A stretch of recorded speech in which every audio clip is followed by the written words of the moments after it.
रश्मि बजाज, उसने द्रौपदी के लिए एक कविता ग्रंथ लिखा, बहुत छोटी छोटी कविता है।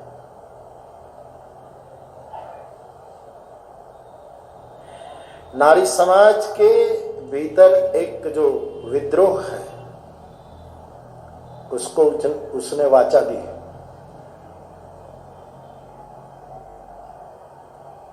बिल्कुल छोटी सी एक कविता, बिल्कुल छोटी, माने इससे छोटी कविता हो सकती है कि नहीं खबर। हाइकू होते हैं,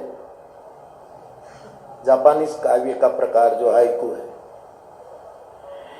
उसने लिखा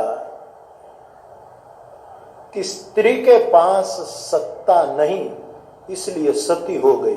कविता पूरी।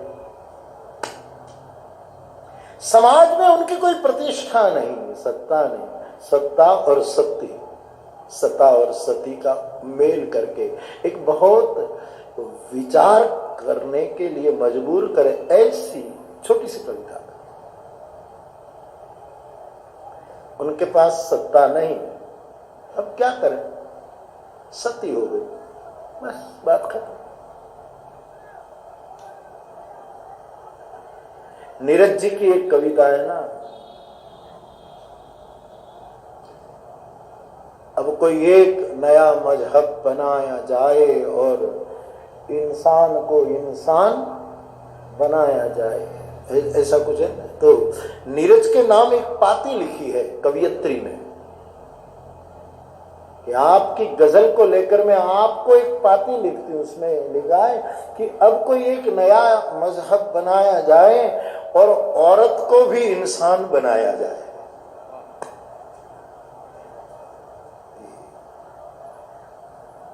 फिर नीरज की प्रत्येक पंक्तियों को किसी न किसी रूप में उसने बड़ा सटीक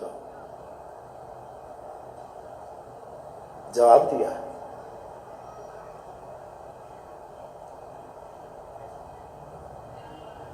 मेरी समझ में जो मैंने कहा था कि एक प्रक्रिया चल रही है, एक प्रक्रिया का मेरा एक अंग ये भी है कि 21वीं सदी का धर्म पुरुष, जागृत पुरुष, बुद्ध पुरुष, संत, सदगुरु, जो कहना चाहो, आपके मन में जो नाम के प्रति श्रद्धा हो रख लो, ऐसे एक सत्पुरुष की जरूरत है 21वीं सदी को, कि सदियों से, युगों से जिन घटकों को शोषण करना हुआ है उनके लिए बड़ी ईमानदारी से चिंतन किया जाए, बड़ी प्रामाणिकता से चिंतन किया जाए, मंथन किया जाए और उसमें से कुछ अमृत निकले। इनके लिए कुछ साहस चाहिए।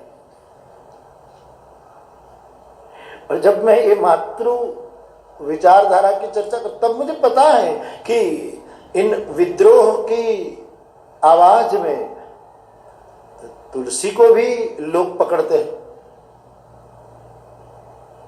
कि तुलसी ने ऐसी ऐसी पंक्तियां लिखी।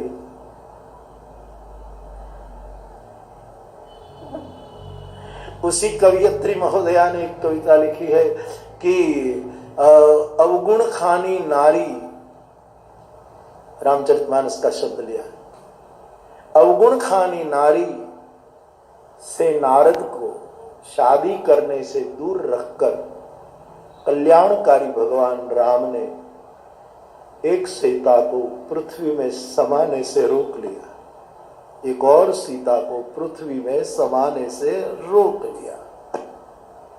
व्यंग है, विद्रोह है। और अन्याय तो हुआ ही है, स्त्री समाज को अवश्य सहा।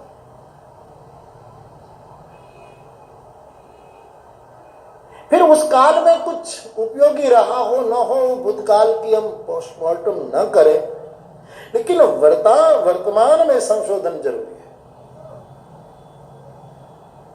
और इसके लिए साधु साहसी हो जरूर।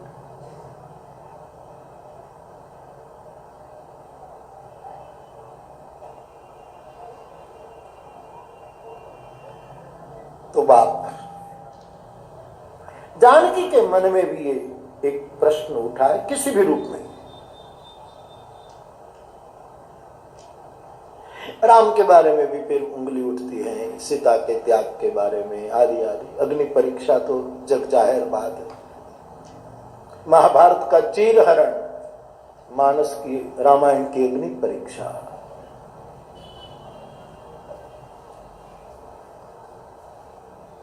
कवियत्री तो सलाह देती है, सीता एक यक्ष प्रश्न और करो प्रभु को और आनंदित हो जाओ, क्योंकि वो परमात्मा इसका जवाब नहीं दे पाएंगे, वो निरुत्तर हो जाए, उसका आनंद लो। वो निरुत्तर हो जाए, उसका एक आनंद लो। मन में अच्छा लग रहा। मैं साधु के नाते इन कुछ बातों से सहमत हूं, व्यासपीठ से बोल रहा हूं। ये आवश्यक है, ये संशोधन जरूरी।